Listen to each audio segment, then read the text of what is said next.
Hello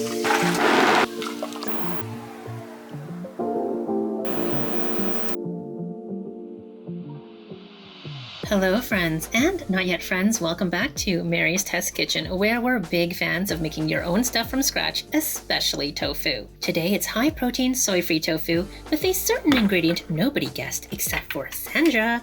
Congrats on being the only person who guessed this ingredient in the comments of my previous vegan fish tofu video. Fava beans, aka broad beans, are high in protein, and we're going to extract that out for our soy-free tofu. The process is similar but a little different to making regular tofu, and it is a bit of work though, so if you want soy-free tofu and you'd rather just buy it, I'll share a solution later on. But first, I actually had a bit of trouble finding the dried beans, so I'm going to leave info in the description box in case they are not super easy for you to find as well. The ones I finally got are split fava beans. They need to become fully hydrated, and to me the easiest way is just to soak them overnight in the fridge. Then they will become plump like this. Drain them completely and then give them a good rinse. I started with 450 grams or about 1 pound of dried fava beans, and now we have about 850 grams soaked and drained. Scoop about half into your high-speed blender. Don't worry about being exact. Add 3 cups of water to that and blend on high for 15 seconds. Using a soy milk making bag or nut milk bag, over a large pot or bowl, pour the puree in. You can see that it's quite liquefied, but this bag is so fine it can catch all the fiber from the beans. Do it up and twist so nothing can come out the top, and squeeze to strain the milk from the pulp. If you've made soy milk before, you'll notice the milk is much less creamy, and the residue isn't as sticky either. To be honest, this is the most annoying part. So it's nice to know that after this whole operation is done, it's really a lot easier to clean up than soy tofu. Afterwards, the pulp should be like this, kinda crumbly, kinda Play-Doh in texture. And see how fine the particles are. If your pulp is chunkier than this, you'll probably need to put it back in the blender with the milk and blend a bit longer. But assuming you blended correctly, also note how dry this looks. Make sure it's not too wet, otherwise it means you didn't squeeze enough. You can use this fiber stuff in recipes like my okara sea burgers or add it to bread recipes for extra fiber, but I make so much pulp that I can never use it all, so I am going to feed this batch to my new home composter. I just got it as a gift from Lumi, and I'm hoping to turn my kitchen scraps into nutrient-rich dirt for my windowsill garden. We shall see though, it's my first time, so let me know if you're interested in hearing how it goes. Anyways, let's repeat the process with the other half of the beans. So far the steps have been identical to making regular tofu from soybeans, but now we stray. Actually, I should have strained the milk into this glass bowl in the first place because, well, you'll see in a bit. And now would be a good time to clean up your blender and your nut milk bag and everything else, because after 10 or 15 minutes, you can see a layer of sediment has settled. This is actually the starch from the beans. Whereas soybeans barely have any starch, fava beans have, well, this much. So I want to leave that behind. The best way I've found so far without any special equipment is to just dip my scoop, or in this case measuring cup, into the milk from the top slowly and gently, but not go down to the starchy layer, and just kind of scoop back up gently. Of course, some of the starch is still going to make it in the milk, but not much. And if you're wondering, can you just leave this in because you don't mind the extra carbs in your tofu? And this looks like a really annoying step. Make sure to stay to the end to see the difference between when we do this step and when we skip it. In the end, I have to switch to a shallow spoon and reluctantly leave the smallest bit of milk behind. You can feel the starch if you get your hands in there.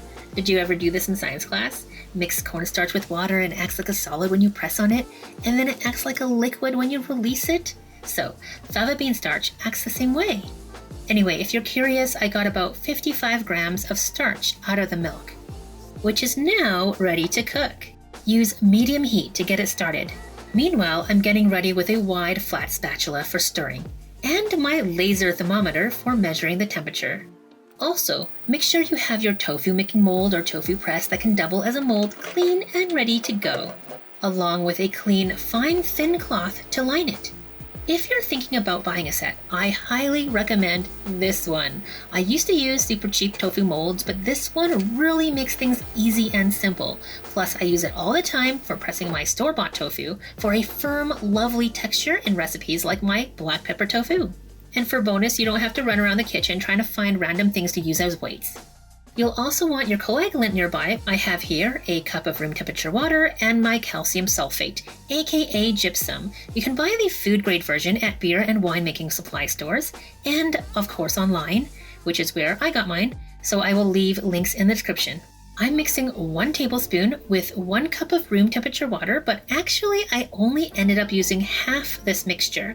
Still, it's good to have too much coagulant solution on hand than too little when the time comes. As this milk warms up, you want to keep it moving to prevent anything from sticking and burning on the bottom.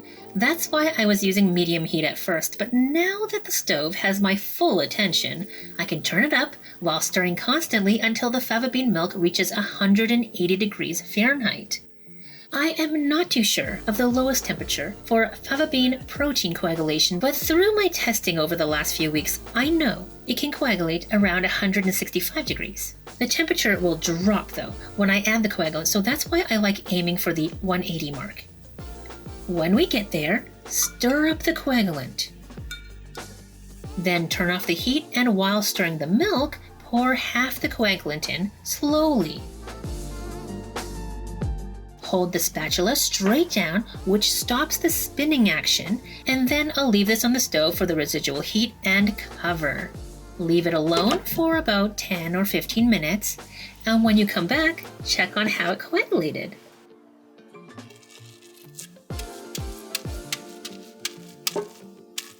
Oh my. Actually, it's quite a solid block, which tells me I could have added a little extra water during the blending process, but it is fine either way. Align the tofu mold with cloth, and pro tip, it's easier if you make it damp first. Then, gently scoop the fava bean curds in, trying to layer them evenly until the mold is full and or the curds have been completely scooped up. I poke the corners with a chopstick so the curds can get all the way into those corners. And pick up the fabric, this bottom side, which has the most excess. Then the top. And finally fold in the sides while trying to keep things neat and tidy. There is a lot of water in there, so I'm going to put this piece on top, and while holding it securely, drain some water.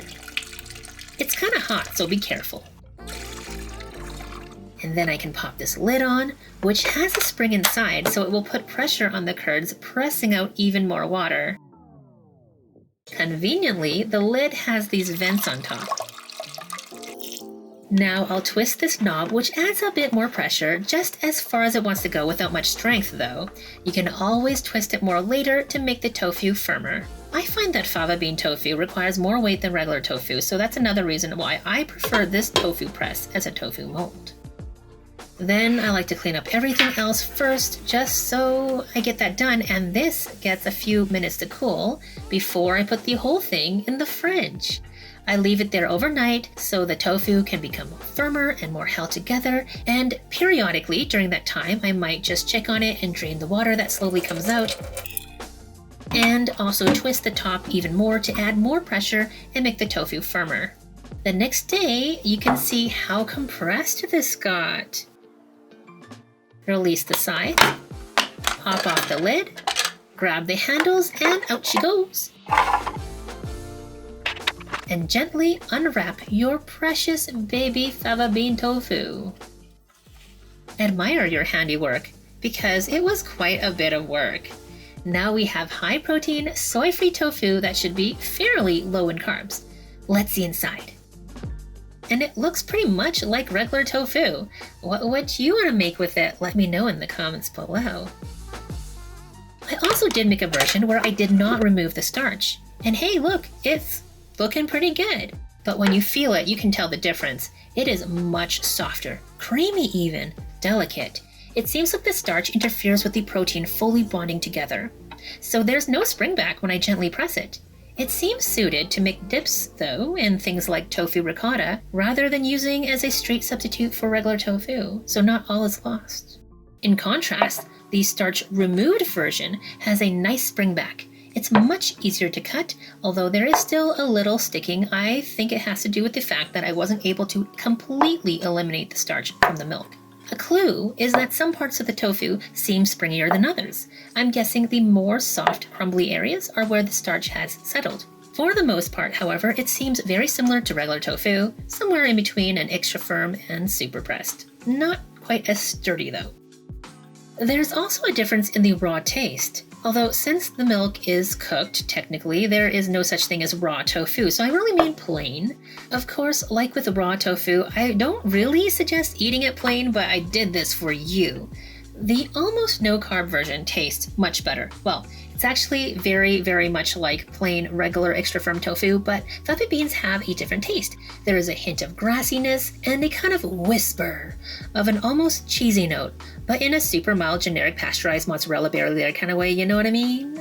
The starchy tofu just tastes bleh, like I don't much like it. However, tofu isn't supposed to be eaten plain, is it? So let's cook it. Some I'm going to air fry and some I'm going to deep fry. These are going in plain without any oil, so you can see how it does in the air fryer. And after 10 minutes at 400 degrees Fahrenheit, they look puffed up and crispy. But the steam inside the tofu quickly softens the outside, and it's not crispy anymore. And it tastes like plain tofu puff, which is to say, not bad, but missing flavor. So I have some buffalo sauce aioli from last night's dinner, dip it in, and it is delicious. I can see this as a good stand-in for tofu puffs. Make these bigger, and we might be able to make some Chinese stuffed tofu, or put them in a tasty soup to soak up the flavor like in hot pot. I am really happy with these. I also did the same with the starchy tofu, by the way, and put in an effort to make a sauce. And they taste not great, my friends. Even my delicious sauce could not save them. It's just so bland on the inside and kind of grassy. I think if I was to bother making starchy fava bean tofu again, which I don't think I will, but if I did, I would season the curds before pressing. The tastiest way to make tofu is deep frying, of course. So for this one, I'm going to coat it in some dry seasoning where I used lupin flour instead of cornstarch, nutritional yeast, garlic and onion powder, and salt. I'll just coat all the sides. And when my cooking oil has reached this temperature, I'll gently lower it in, deep frying for about 2 minutes or so. Looking lovely. But I also want to see how it would be deep fried if it was plain. So let's put this one in. The oil reacts much more strongly as there's no dry barrier. And in no time, it's golden and beautiful as well. I mean, they look basically the same. And after I cut it, I can't tell which is which, so I picked one first, and this turns out to be the plain one, which is very good and crispy on the outside. For plain tofu, it is really good. And the seasoned one, well, of course it's better. You can feel the crispy layer is a little bit thicker. It has more of a crunch to it, even though it's not super obvious from looking. And of course, delicious. Just how deep fried tofu was always meant to be. Now for the catch. Is fava bean tofu a total dupe for soybean tofu? For cooking, it seems that it can be, especially if I can solve the issue of the remaining starch. It was, however, more effort to make. If you do not want to make the effort, my friends, my original inspiration for this recipe was actually from Big Mountain Foods' new soy-free tofu and smoked soy-free tofu. No affiliation, no sponsorship, just they are my true inspiration. I have previously made soy-free tofu that is not exactly high protein and is not at all low carb, so I have been trying to make one that is soy-free, low carb, and high protein for a while. And fava beans were on the list to test based on my research of their protein content. But when I saw this on Instagram, seeing that they have used fava beans and they managed to make it zero carb, I stepped up my efforts and came up with this process. But when you work out the cost of the beans plus the time it takes to make this, The store-bought version actually comes out looking like a deal. Personally, I don't really think it's worth it to make fava bean tofu regularly if you have access to buy this one by Big Mountain Foods. Plus, they managed to solve the starch problem. I mean, you could say they have the starch solution. And look how springy the tofu is. I think it is perfect for subbing extra firm or pressed tofu. And the fact that it comes smoked, and it wasn't more expensive or anything, nice and firm like the other smoked tofus you've seen on this channel, sprinkle a bit of salt and it would be amazing simply to eat plain or in a sandwich.